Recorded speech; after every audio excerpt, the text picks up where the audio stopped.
Ito hong paglilinis sa ilalim po ng naturang ahensya. Handa na hong isagawa ng Department of Public Works. Sa harap pa rin po yan ng kontrobersyal na flood control projects. Ayon po yan kay Secretary Manuel Bunuan. May mga updates po dyan si Bombo Isa Cotonera. Inihayag ni Department of Public Works and Highways Secretary Manuel Bunuan na posibleng magsagawa ng malawakang cleansing sa loob ng kagawaran upang alisin ang mga opisyal at kawani na sangkot sa irregularidad.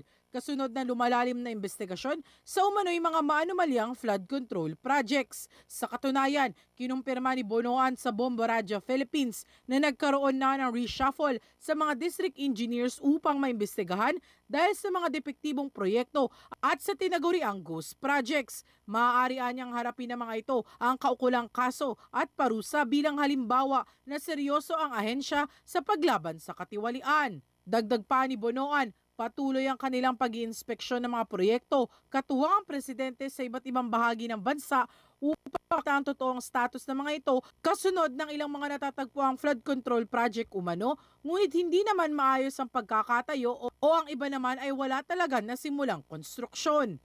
Well, actually, marami akong na-reshuffle na mga district engineers, and merong isang district engineering office that I linagay ko muna rinilieve ko muna sila lahat, no, sa isang district engineering office, and I placed them under the supervision of the regional director. So nakabisita po ako doon, lalo na po doon sa, well, to be very specific, doon sa Bulacan First Engineering District na mayroon ng mga nauulat na mga hindi natapos o hindi ginawa. And I think nakita ko naman po yung mga ibang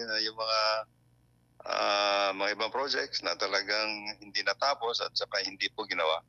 Samantala, nilinaw din ng kalihim na wala nang nangyayaring pag-turnover ng mga flood control projects sa lokal na pamahalaan man o sa National Office ng Kagawaran.